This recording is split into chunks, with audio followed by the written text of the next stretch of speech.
Oke, selamat siang semuanya. Jadi hari ini saya berencana untuk melanjutkan kembali perkuliahan online kita khusus untuk teman-teman dari Prodi Manajemen Sumber Daya Hutan atau MSDH ya. Jadi mohon maaf sebelumnya kalau ini memang saya belum sampaikan ya bahwa pada hari ini saya akan melakukan kuliah live. Tapi saya rasa tidak masalah juga karena nanti setelah ada rekamannya kalian akan menyaksikannya juga.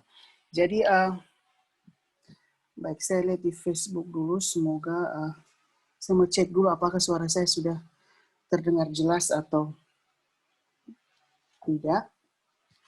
Ya, jadi nanti kalau yang kebetulan sedang mengikuti ini secara live bisa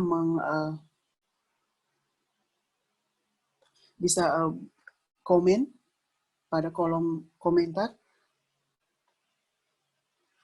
supaya kalau memang kurang jelas saya bisa setting lagi suara saya di sini. Oke, sepertinya belum. Ya, jadi hari ini saya memutuskan untuk melakukan perkuliahan online karena kebetulan saya sempat ya, jadi hari ini memang saya cukup lowong, jadi saya pikir ya tidak apa-apa, saya lanjutkan saja. Dan kebetulan kalau kalian masih ada di kampus, ya mungkin, dan kalau kalian menggantungkan koneksi internet pada internet kampus, ya berarti mungkin ini bisa membantu kalian ya untuk menyaksikan kuliah ini. Bagi yang mungkin saja ada kuliah praktikum, khususnya praktikum, ya tidak apa-apa, silakan kalian lanjut. Kalian bisa abaikan kuliah live ini, tinggal menunggu saja selesai kuliah ini saya jalankan. Setelah rekamannya sudah ada, kalian bisa menyaksikannya kembali. Begitu. Oke, jadi untuk hari ini kita akan mulai dengan, atau kita akan lanjutkan bab kita metabolisme sel tentang anabolisme. Jadi kalau perkuliahan sebelumnya itu kan kita sudah membahas tentang, kita sudah membahas tentang katabolisme ya, jadi metabolisme itu pengertiannya apa, terus dibagi jadi dua, ada katabolisme, ada anabolisme. Katabolisme contohnya itu respirasi seluler, juga fermentasi. Nah itu sudah kita bahas kemarin hari apa tuh, kalau tidak salah hari Minggu ya, kalau tidak salah Minggu atau Sabtu. Nah hari ini kita lanjut lagi masih bab yang sama, tetapi kita berpindah ke subbab berikut yaitu anabolisme. Nah, sebagaimana yang sudah saya bahas waktu itu, anabolisme itu artinya bahwa kita menyusun dari senyawa-senyawa yang sederhana menjadi senyawa-senyawa yang lebih kompleks. Nah, along the way, selama proses itu berlangsung, nanti energi itu justru akan digunakan atau akan dipakai. Jadi dia kebalikan dari katabolisme. Kalau katabolisme itu kan energinya dilepaskan atau dihasilkan, tapi kalau anabolisme justru sebaliknya, energi itu dipakai. Jadi penggunaan energi dalam hal ini ATP.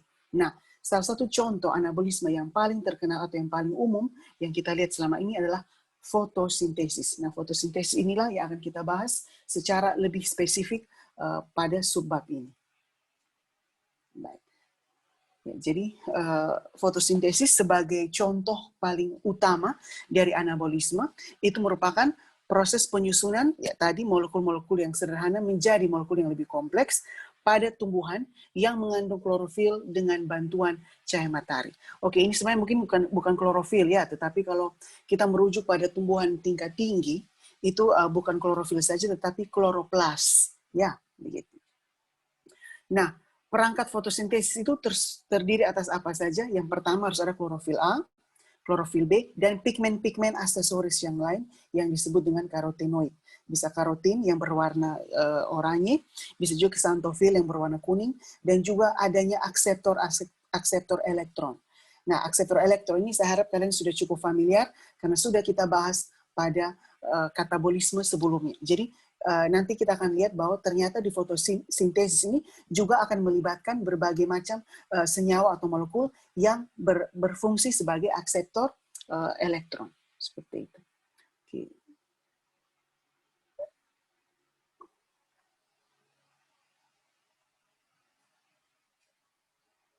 Sebentar, saya cek dulu di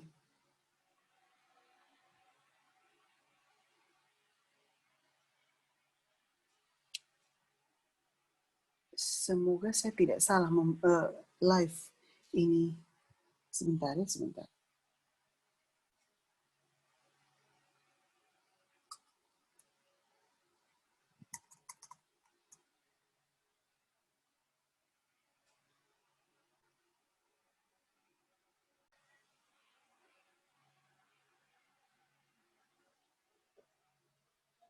Saya mau izin dulu, saya ke ambil air dulu cepat.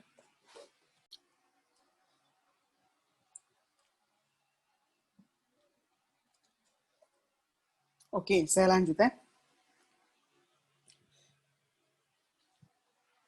Oke, saya sudah rekam belum? Oh, sudah. Baik. Jadi tadi kita sudah bahas sedikit tentang reaksi terang, reaksi gelap. Jadi itu konsep dasar yang harus kalian ingat. Dia itu bergantung pada cahaya atau tidak. Terus lokasinya berlangsung di mana setiap masing-masing reaksi. Kemudian fungsi dari masing-masing reaksi itu seperti apa dan keterkaitan antara kedua reaksi ini seperti apa. Itu kalian harus tahu. Nah, sekarang kita akan masuk ke atau kita akan membahas setiap reaksi ini secara lebih terperinci. Nah, yang pertama, reaksi terang dulu. Nah, reaksi terang ini dapat kita bagi lagi menjadi dua tahap lagi, yaitu fosforilasi non-siklik, bisa punya kursor, dan fotofosforilasi siklik. Mungkin saya langsung kasih dia punya ini saja.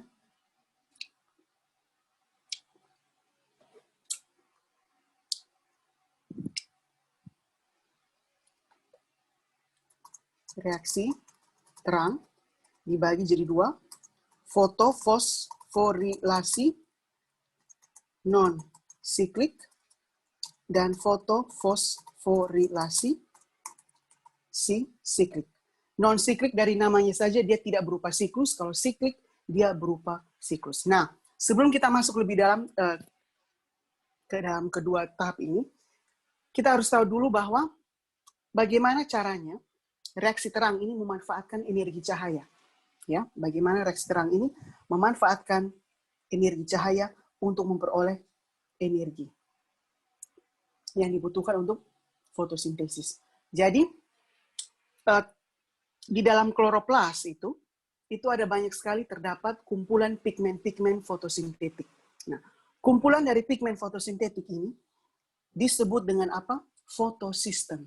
Jadi kalau ditanya apa itu fotosistem, fotosistem itu merupakan unit fungsional yang berfungsi untuk menyerap foton yang terkandung di dalam cahaya matahari dalam proses fotosintesis.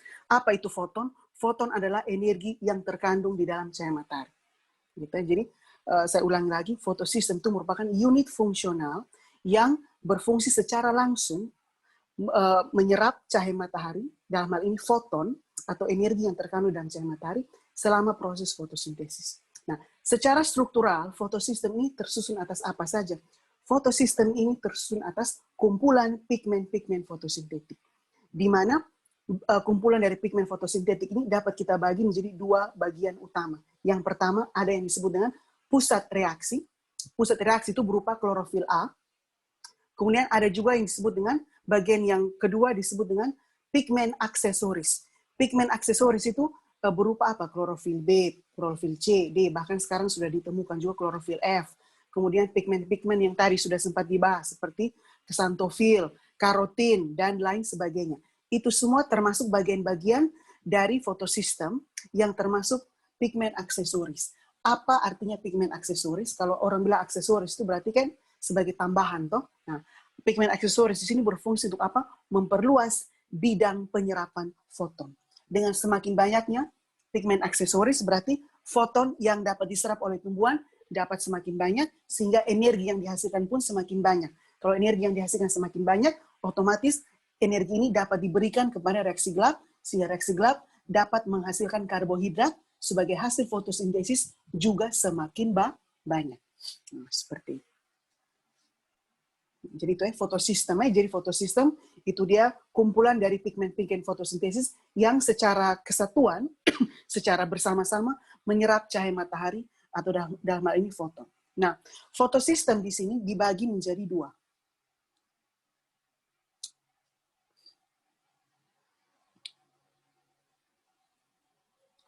Fotosistem atau biasa orang lambangkan dengan P. Itu ada dua. Yang pertama, P1,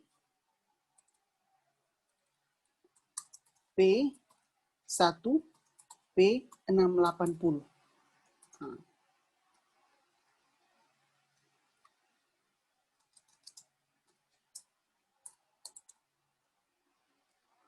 Terus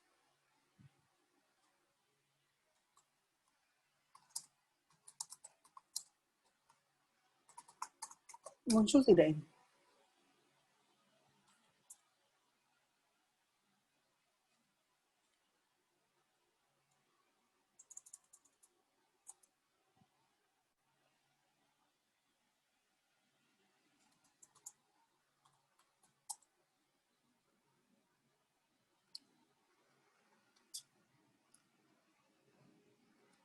Ups.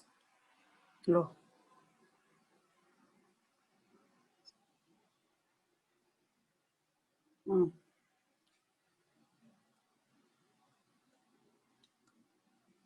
Oh ya.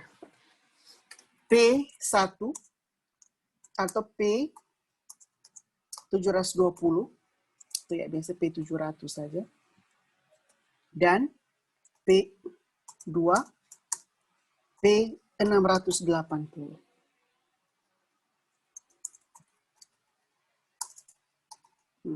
Jadi fotosistem itu dibagi jadi dua secara umum. Ada P1 atau namanya P700, itu artinya fotosistem yang aktif menyerap foton dengan panjang gelombang 700 nanometer. Kemudian ada fotosistem 2 yang disebut dengan P680, itu atau dia fotosistem yang aktif menyerap panjang gelombang foton dengan panjang gelombang 680 nanometer. Begitu. Nah, sekarang kita kembali ke slide. Ya, jadi tadi sudah fotosistem 1, fotosistem 2 atau P1 dan P2. Sekarang saya langsung ke fotofosforilasi non-siklik, yaitu bagian dari reaksi terang yang pertama. Nah, pada reaksi terang dibagi lagi menjadi dua tahap tadi, ada fotofosforilasi siklik dan fotofosforilasi non-siklik. Nah, kita dahulukan yang non-siklik dulu. Kalau non-siklik, proses ini bagaimana caranya fotofosforilasi non-siklik menghasilkan energi dengan bantuan foton atau cahaya matahari, itu dia akan melibatkan dua fotosistem secara berurutan dari fotosistem 2 dulu ke fotosistem 1. Jadi fotosistem 2 atau P680 dan P1 atau P700. Ingat itu ya. Jadi kalau fotofosforilasi non-siklik berarti dia melibatkan dua jenis fotosistem, yaitu P2 dan P1. Kalau ditanya secara berurutan ya.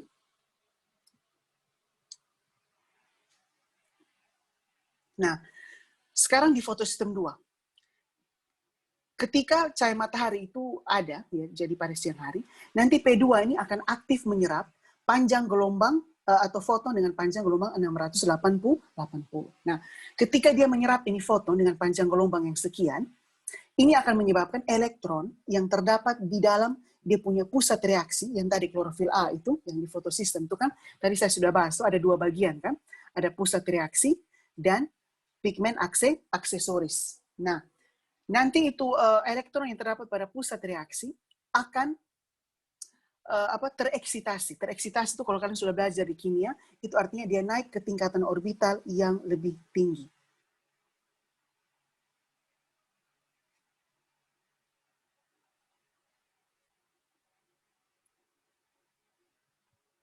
Sebentar saya lihat dulu di Facebook apakah ada yang komentar.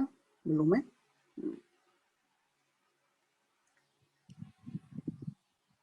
Nah, kalau secara kimia, ketika elektron ini naik ke tingkatan orbit yang lebih tinggi, atau tereksitasi, nanti dia akan ditangkap oleh akseptor elektron primer. Nah, pokoknya ingat saja kalau di kimia itu kan atom itu kan ada pun kulit-kulit toh. Nah, kulit-kulitnya itu kan ada di lambang toh. Nah, nanti kalau dia naik ke tingkatan kalau dia tereksitasi artinya dia berpindah ke kulit yang di bagian luarnya. Pokoknya itu nanti kalian bisa tanya secara lebih spesifik di kimia di mata kuliah kimia. Saya tidak perlu bahas di sini karena itu tidak begitu menjadi fokus kajian ya. Jadi ingat saja bahwa ketika cahaya dengan panjang gelombang 680 nanometer menyinari atau diserap oleh P2, ini akan menyebabkan elektron yang terkandung di dalam pusat reaksinya tereksitasi atau naik ke tingkatan orbital yang lebih tinggi. Ketika dia naik ke tingkatan orbital yang lebih tinggi, elektron ini yang dilambangkan dengan E, dengan tanda minus di atas, ini tanda garis di atasnya ini, dia akan ditangkap oleh akseptor elektron primer, yang kemudian ketika dia sudah ditangkap, dia akan dibawa secara estafet melalui rantai transfer elektron yang nantinya akan menghasilkan energi. Konsepnya di situ. Intinya ingat saja kalau terjadi rantai transfer elektron berarti ada energi yang dihasilkan. Jadi kalian bisa lihat di sini ketika dia ditangkap oleh akseptor elektron primer, dia di-over lagi secara estafet, dia dipindahkan ke PQ, plastoquinon, terus ke sitokrom kompleks, terus ke PC, plastosianin. Nah, dia akan dibawa dari elektronegativitas yang lebih tinggi ke elektronegativitas yang lebih rendah. Nah, ketika dia turun, itulah pastinya akan terjadi atau dihasilkannya energi. Ketika dia turun ini, menuruni gradiensi konsentrasi, energi atau bentuk energi yang dihasilkan adalah ATP. Nah, itu yang berlangsung di P2. Sekarang, apa yang berlangsung, bagaimana kalau di P1? Nah, apa yang terjadi di P1? Kalau di P1, dia sedang aktif menyerap foton dengan panjang gelombang 700 nanometer, yaitu di sini. Nah, sehingga di sini juga elektronnya tereksitasi. Dia naik ke tingkatan orbital yang lebih tinggi. Nah, kemudian dia akan menuruni gradiensi konsentrasi melalui rantai transport elektron. Dia akan dipindahkan ke FD, ferrodoksin, terus ke NADP plus reduktase, sehingga dari rantai transport elektron di sini, bentuk energi yang dihasilkan adalah NADPH. Ya, NADPH. Begitu. Jadi saya ulangi, kalau dari P2, dia terima itu foton 680, naik, terus rantai transport elektron, dia menghasilkan ATP, terus di sini juga naik, elektronnya tereksitasi, dia turun, rantai transport elektron, dia menghasilkan NADPH2, atau NADPH. Nah, dari sini kita bisa menyimpulkan lagi bahwa pada rantai atau pada fotofosforilasi non-siklik, bentuk energi yang dihasilkan ada dua, yaitu ATP dan NADPH. Begitu ya? Begitu. Kemudian melibatkan dua fotosistem, yaitu fotosistem 2 dan fotosistem 1. Nah, sekarang kita lihat di sini. Ketika ini elektron di sini naik, ya, yang di P1 ini naik, berarti di sini elektronnya tidak ada, atau kosong. Nah, kekosongan elektron di sini akan diisi oleh elektron yang sudah naik sebelumnya, yang dari P2. Jadi dari P2 dia naik, terus dia turun, dia isi kembali di sini. Karena kan di sini P1 sudah naik tuh DP elektron. Ketika P1 sudah naik, di sini kosong. Ketika ini kosong, otomatis ini akan diisi oleh P2 yang tadi elektronnya sudah naik, baru turun, baru isi lagi di sini. Nah, sekarang masalahnya di sini. Kalau P2, kalau dia sudah naik, siapa yang mau isi di sini? Ya toh? Kalau P1 kan kalau dia naik, P2 yang isi, ya kan? Tapi kalau P2 sudah naik, di sini kan kosong elektronnya. Berarti diisi oleh apa? Apa yang nantinya akan mensuplai atau menyumbangkan depo elektron. Nah, yang akan menyumbangkan depo elektron adalah air.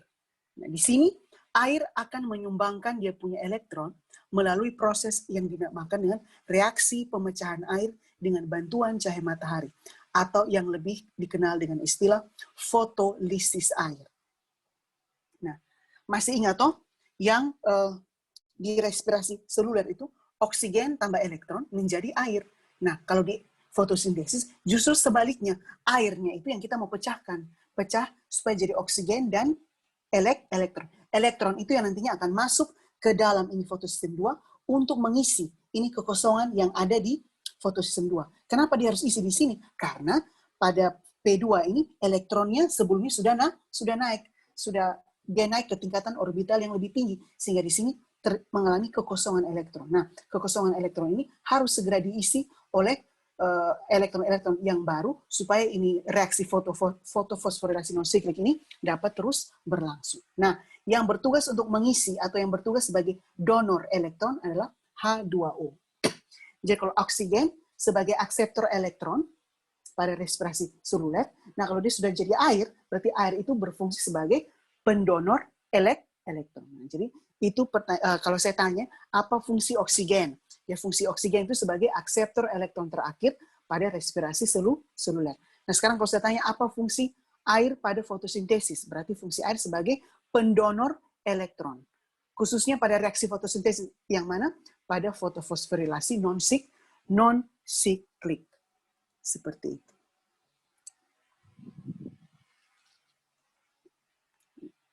Ya, jadi di sini dapat kita simpulkan ya bersama-sama bahwa kalau untuk non-siklik, saya klikkan dulu ini. Jadi konsep dasar untuk fotofosforilasi non-siklik itu yang pertama bahwa melibatkan dua fotosistem, yaitu P1 dan P2.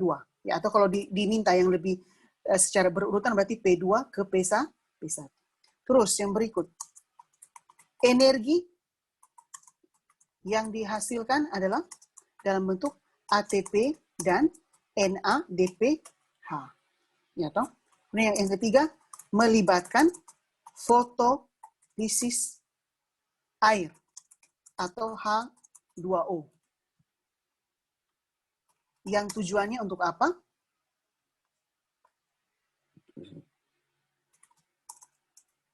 Mendonorkan elektronnya. Nah, seperti itu.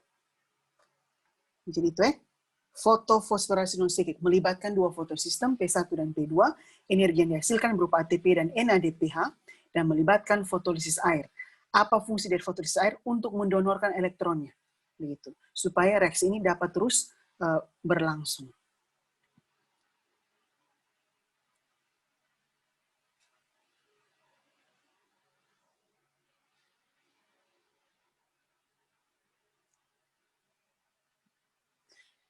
Nah, sekarang bagaimana kasusnya untuk siklik? Nah, kalau untuk siklik, lihat di sini, dia cuma melibatkan satu fotosistem saja, dan fotosistem itu adalah fotosistem 1 atau P700. Di mana lihat, ketika elektron itu naik, tereksitasi, dia akan ditangkap oleh akseptor primer, terus dia akan dibawa ke FD, ferrodoksi, terus dibawa ke sitokrom kompleks, terus dibawa ke plastosianin, terus dia akan turun kembali. Makanya kenapa disebut dengan siklik? Karena elektronnya itu dia akan naik terus akan didaur ulang kembali dalam bentuk siklus. Jadi kalian lihat ini anak panah, saya harap kalian bisa mengerti ya. Jadi ketika elektron naik, terus nanti dia akan turun kembali. Nah, sehingga karena dia siklik seperti ini, elektron yang sudah naik dia akan turun kembali untuk isi lagi di bawah. Ini tandanya bahwa donor elektron dari luar tidak diperlukan. Berarti dia tidak perlu adanya fotolisis air. Karena fotolisis air itu kan hanya diperlukan kalau misalnya kalau dia punya elektron itu kosong.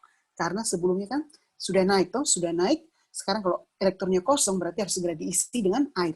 Tapi kalau di sini dia naik, tapi nanti dia akan turun kembali dan dia akan kembali ke tempatnya semula dalam bentuk siklus. Begitu, sehingga dia tidak membutuhkan fotolisis air, tetapi elektronnya itu sendiri yang nantinya akan memenuhi kembali kebutuhan elektron di fotosistem 1 itu sendiri. Begitu. Nah, dari proses ini, energi yang dihasilkan adalah ATP saja. Kenapa? Karena dia belok kiri. Lihat. Ini kan kalau di sini kan ATP, toh. Lihat, kalau ketika dia naik, terus dia belok ke sini, berarti NADPH. Tetapi karena di siklik tadi, dia naik, terus dia belok ke sini, ke kanan, dia masuk jalurnya plastoquinone dan plastosianin, maka energi yang dihasilkan adalah ATP saja. Begitu. Sehingga di sini dapat kita simpulkan untuk fotofosforilasi siklik, itu yang pertama, melibatkan satu fotosistem saja, yaitu P1.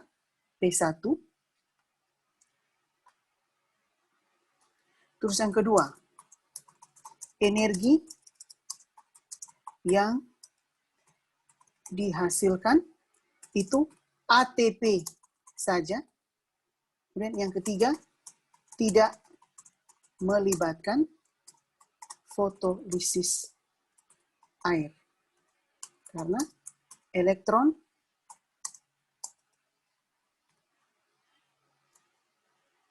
yang tereksitasi akan kembali mengisi kekosongan elektron pada pusat reaksi.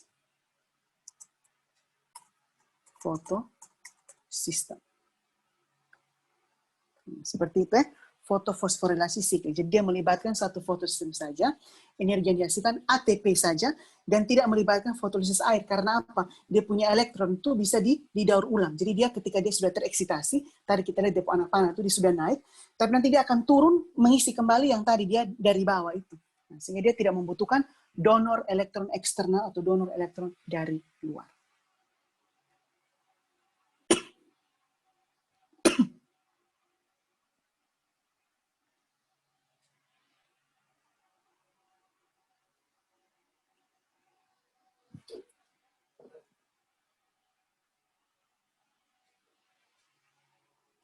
Baik, jadi sampai di sini saya harap semua sudah paham.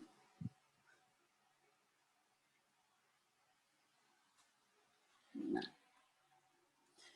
itu sekian untuk reaksi terang. Jadi reaksi terang yang saya mau kalian untuk paham itu adalah terjadi di mana itu reaksi terang, berlangsung di mana, apa itu fotosistem, ada berapa jenis fotosistem, terus kalau kita kaitkan dengan fotofosforilasi siklik dan non-siklik, itu bagaimana prosesnya terjadi. Kalau fotolisis, kalau non-siklik itu dia melibatkan berapa fotosistem, kemudian energi yang dihasilkan berapa banyak, apa saja. Kemudian ada tidak ini elektron. Nah, begitu. Jadi kita bisa lihat di sini bahwa kalau untuk non-siklik itu dia punya elektron itu dari air, berpindah ke P2, terus baru berpindah ke P1, baru berpindah ke NADP+. Nah, itu sudah dia punya urutannya. Jadi H2O ke P1, dari H2O ke P2, baru ke P1. Itu dia punya urutan perjalanan dari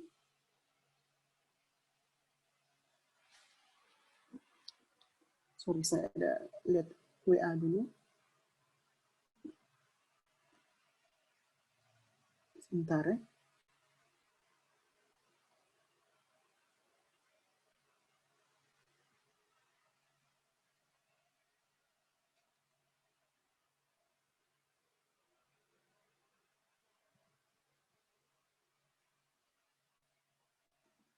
Ya, saya ada balas WA tadi.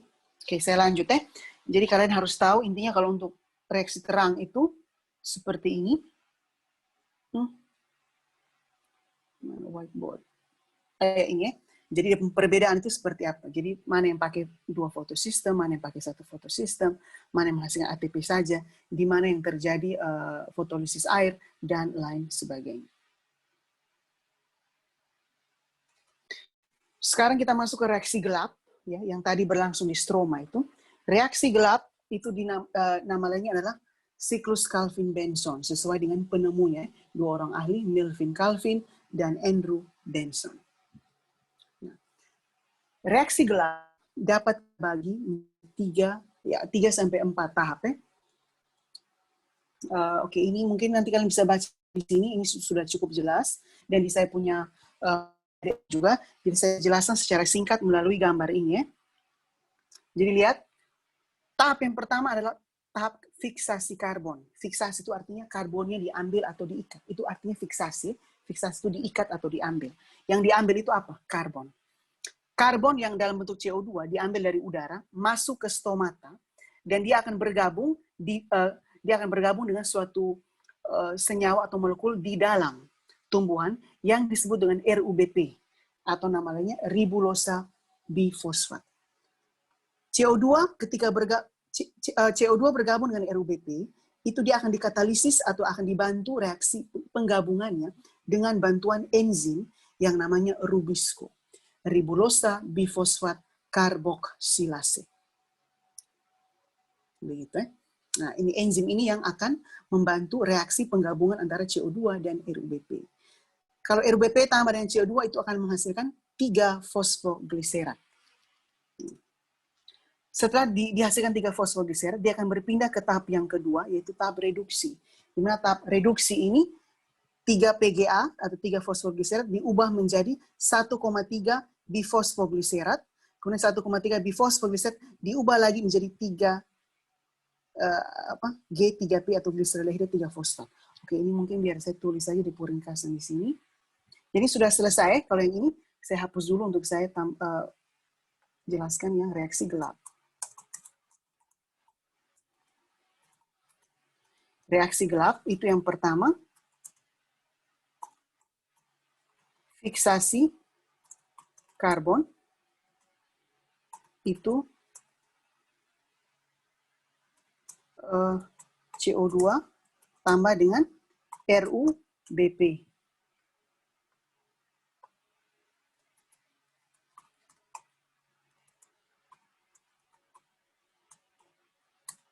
Menghasilkan apa? PGA. Itu dilaksanakan dengan bantuan enzim rubisco atau ribulosa bifosfat karboksilase. Kemudian tahap yang kedua, reduksi, di mana kita akan lihat 3 PGA atau 3 fosfogliserat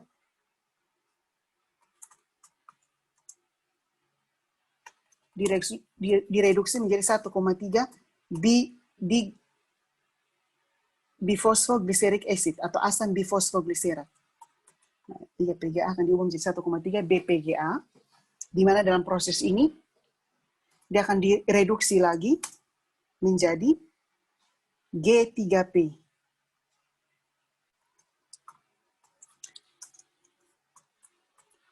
Atau glisaldehida 3 fosfat atau G3P. Nah, selama proses ini berlangsung, dia membutuhkan ini saya tulis bagaimana?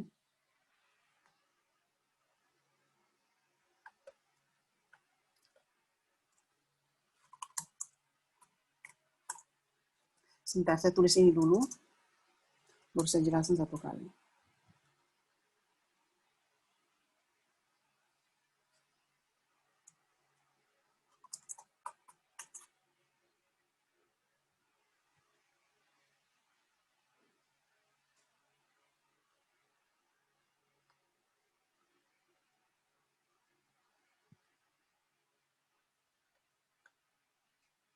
Ini besar sekali.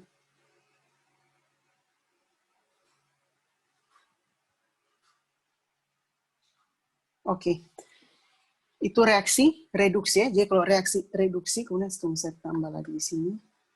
Saya tujuin semua reaksi supaya mempermudah kalian.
Oke, jadi ini ya.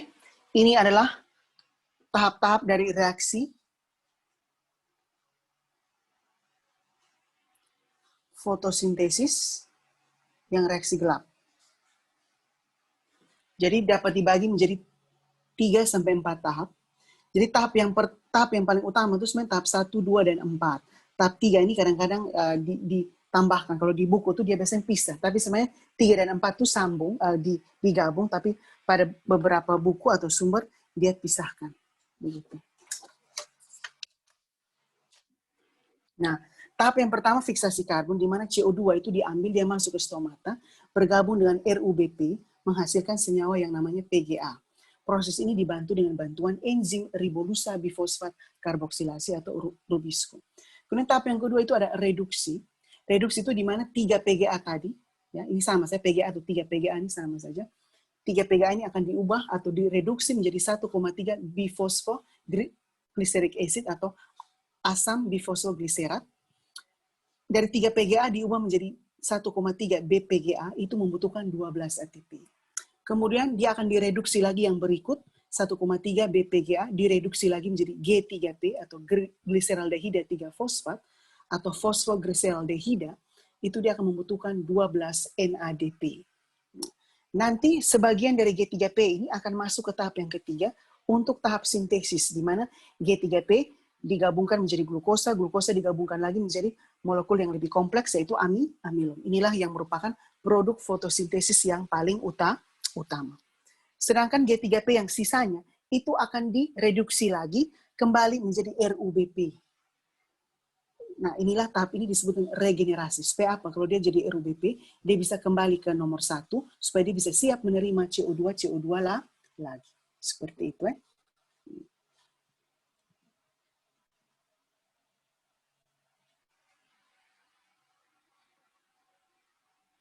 Sampai di sini, saya harap semua bisa memahami ini.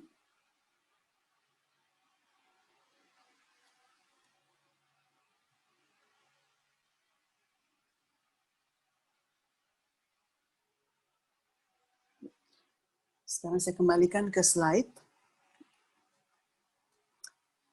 Nah, sekarang berdasarkan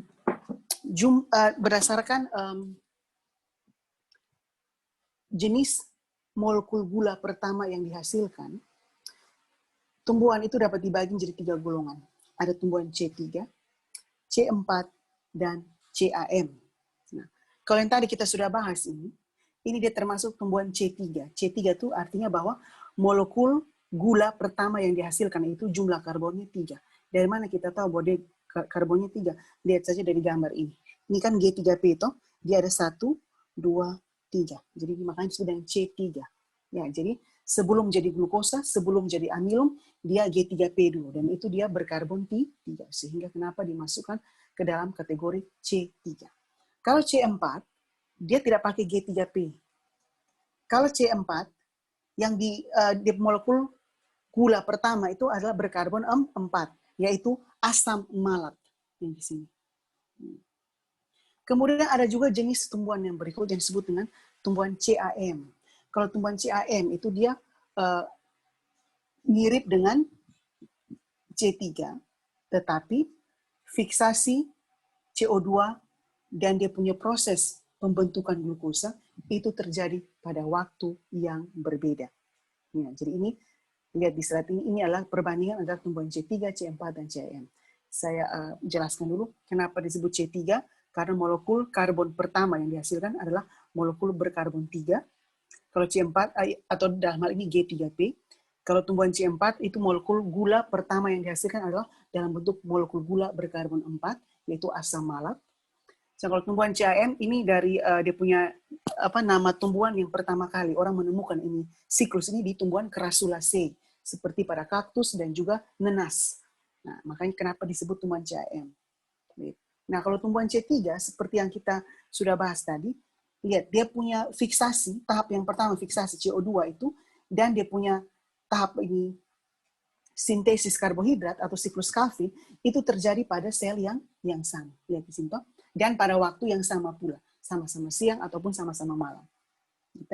Tapi kalau tumbuhan C4, fiksasi CO2 berlangsung pada tempat yang berbeda, sedangkan ada siklus Calvin berlangsung pada tempat yang berbeda juga. Jadi lihat, di sini fiksasi CO2 berlangsung pada mesofil, ya, yang kita sudah bahas. Saya harap ini kalian sudah dijelaskan di materi UTS. Di daun itu kan ada jaringan mesofil, toh. Nah, dia berlangsung di sini. Sedangkan ada pun siklus Calvin yang nantinya akan membuat karbohidrat itu terjadi di struktur tumbuhan yang lebih spesifik lagi, atau struktur tumbuhan tambahan yang disebut dengan anatomi krans atau berkas seludang ikatan pembuluh, atau ini nama lainnya seludang pembuluh. karena dia punya anatomi itu seperti krans gitu, jadi anatomi krans pakai Z begitu. Jadi ini seludang pembuluh ini adalah suatu karakteristik yang khas terdapat di C4. Tujuannya untuk apa? Menghindari agar CO2-nya ini hanya untuk mencegah agar tidak ada senyawa lain atau gas lain yang masuk. Dia hanya mau CO2 saja yang masuk. Kenapa dia hanya mau CO2 saja yang masuk? Nanti baru saya akan bahas pada slide-slide yang berikut.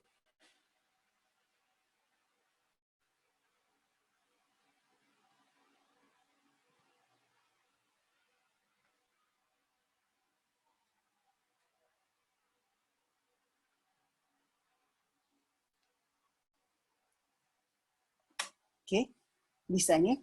Sekarang kalau tumbuhan CAM, kita lihat di sini, dia tetap sama dengan ini, C3, tetapi bedanya adalah kalau C3, fiksasi CO2 dan siklus Calvin berlangsung pada waktu yang sama. Kalau tumbuhan CAM berbeda. Dia fiksasi CO2-nya berlangsung pada malam hari. Kenapa? Karena kalau pada malam hari, dia buka di stomata toh, supaya ini CO2 bisa masuk. Nah, dia harus buka pada malam hari karena apa? Kalau dia buka pada siang hari untuk kasih masuk CO2, nanti pada saat yang bersamaan air dari dalam dia pun tubuh juga akan keluar. Dia nanti akan dehidrasi atau mengalami transpirasi yang berlebihan. Jadi itulah dia punya mekanisme adaptasi. Karena tumbuhan-tumbuhan seperti ini, seperti kaktus, itu kan tumbuh di daerah kering. Kalau dia mau membuka stomata pada siang hari, dia juga akan beresiko karena air dari dalam dia pun tubuh juga akan keluar.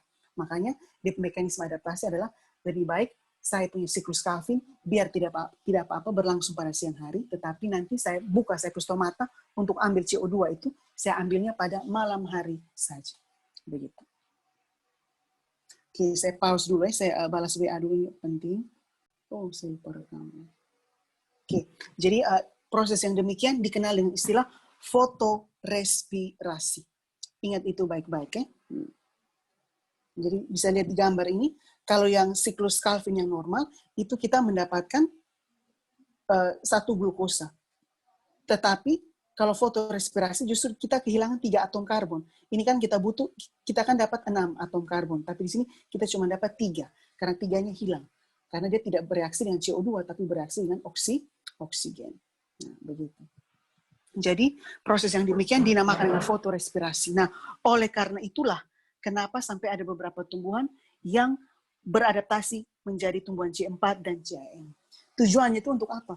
Untuk menekan fotorespirasi yang sekecil-kecilnya. Jadi lihat di sini. Lihat di C4 dan CAM, ketika di sini stomata terbuka, CO2 dan oksigen bisa masuk. Nah, CO2 oksigen masuk. Tetapi kalau sudah sampai di sini, nanti ketika dia mau masuk ke siklus Calvin, dia akan seleksi secara lebih ketat. Hanya CO2 saja yang akan masuk ke sini, sedangkan kalau oksigen hanya akan tertinggal di sini. Nah, jadi ini dia pun salah satu cara supaya benar-benar tidak akan ada RUBP yang berikatan dengan oksigen, tetapi dia hanya akan berikatan dengan CO2 saja. Gitu. Sehingga di sini dapat kita simpulkan bahwa kalau kita mau bandingkan antara tumbuhan C3 dan C4 dan CAM, justru yang efektivitas fotosintesisnya itu paling rendah adalah C3. Kenapa? Karena kalau C3 itu kemungkinannya untuk terjadi fotorespirasi juga tinggi. Begitu ya? Tinggi. Karena lihat ini, stomata membuka langsung siklus Calvin. Fiksasi langsung siklus Calvin. Berarti ada kemungkinan ketika stomata membuka, CO2 masuk, iya, kita mau itu, tapi bisa juga oksigen yang masuk, seperti itu. Tetapi kalau C4 dan CAM, kita lihat di sini ada semacam partisi atau perbedaan. Di sini perbedaan tempat, di sini perbedaan waktu. Di sini dia ambil CO2 saja, yang dia mau itu CO2. Meskipun nanti tanpa dia sadari, tanpa tumbuhan itu bisa kontrol, oksigen juga bisa masuk di sini, di sini. Tetapi ketika dia masuk, dia hanya akan tertahan di sini. Di sini juga sama. Dia tertahan pada malam hari karena apa? Itu CO2 hanya akan berikatan dengan PEP saja. Nanti baru ini PEP dalam bentuk sudah berikatan dengan CO2 membentuk asam malat, baru dia berubah menjadi siklus Calvin di sini. Ya. Sehingga untuk C4 dan CAM, ini dia punya efektivitas atau dia punya produktivitas fotosintesis lebih tinggi. Seperti itu. Tetapi meskipun C3 ini dia punya fotorespirasi lebih tinggi atau dia punya produktivitas fotosintesis lebih rendah, Tapi dia ada keuntungan dibandingkan dengan C4 dan CM, di mana C3 ini lebih tahan panas ketimbang C4 dan CM. Jadi begitu ya. Jadi yang saya mau kalian harus paham konsepnya bahwa fotorespirasi dan fotosintesis itu suatu hal yang saling bertolak belakang. Nah, fotorespirasi itu cenderung menurunkan produktivitas dari fotosistem. Ingat itu baik-baik. Oke, jadi saya ulangi, fotorespirasi itu cenderung menurunkan fotosintesis. Jadi kalau fotorespirasinya meningkat, otomatis fotosintesisnya akan menurun. Begitu. Nah, yang kita mau itu seperti apa? Yang kita mau itu adalah fotosintesis setinggi-tingginya, fotorespirasi serendah-rendahnya.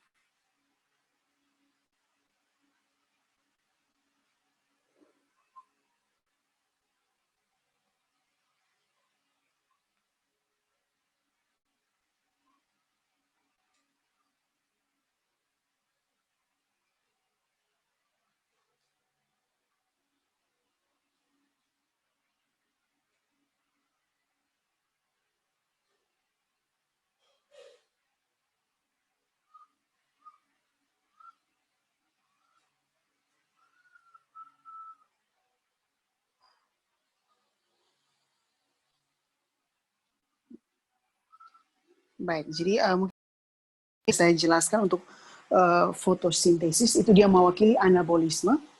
Nah, nanti ada juga bentuk anabolisme yang lain, yaitu kemosintesis. Nah, kalau kemosintesis itu lebih kepada bakteri. Ya. Jadi bakteri itu mereka tidak menggunakan cahaya sebagai sumber energi, tetapi yang mereka gunakan itu adalah oksidasi senyawa kimia. Kayak misalnya bakteri sulfur, berarti dia mengoksidasi asam sulfur, H2S ya, kalau tidak salah itu.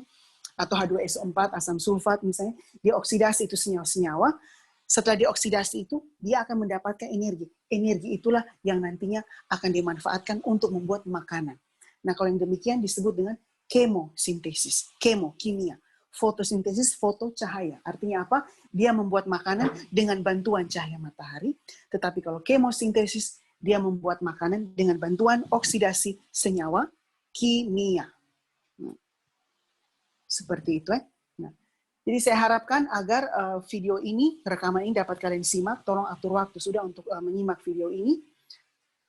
Sorry, mungkin tadi kalian lihat ada semacam suara yang tidak jelas. Tiba-tiba putus terus sambung apa ini karena ada kesalahan teknis yang saya sedang alami di sini dan koneksi jaringan ya. Tetapi nanti kalian tonton lagi, bisa ditonton ulang-ulang. Nanti kalau masih kurang mengerti bisa komen di Facebook ataupun bisa ini japri saya untuk mungkin kalau masih kurang jelas. Jadi pada dasarnya ini sudah selesai untuk satu bab untuk prodi kalian, yaitu metabolisme sel. Ya, jadi mungkin saya review dulu materinya. Kalian harus tahu apa itu pengertian metabolisme. Terus apa perbedaan anabolisme dan katabolisme. Kemudian katabolisme itu dibagi jadi dua, toh? Respirasi seluler dan fermentasi. Kalau respirasi seluler harus hafal itu 4 tahap. Apa saja yang terjadi selama tahap itu, hasilnya apa saja, dan berlangsung di mana itu masing-masing tahap. Kemudian fermentasi. Yang kita bahas itu kan ada 2, toh? Fermentasi alkohol dan asam laktat. Apa perbedaan dan persamaan antara fermentasi dengan respirasi seluler? Itu kalian harus tahu. Kemudian apa pula perbedaan dan persamaan antara fermentasi asam laktat dan fermentasi alkohol. Kemudian kalau misalnya saja, kalau saya bertanya, yang kalian makan itu kan tidak selamanya karbohidrat, tapi bisa juga lemak, protein. Nah, titik temu antara ketiga nutrien itu di dalam metabolisme itu berupa senyawa apa? Itu kan saya sudah sempat singgung, toh. Tonton kembali satu video yang sebelumnya. Kemudian bagaimana caranya kita memanfaatkan ATP atau energi dari ATP, itu kan juga harus tahu itu. Kemudian apa fungsi oksigen dalam respirasi seluler, ya toh? Apa beda antara fosforilasi tingkat substrat dan fosforilasi oksidatif. Nah, itu kan untuk respirasi seluler, untuk katabolisme.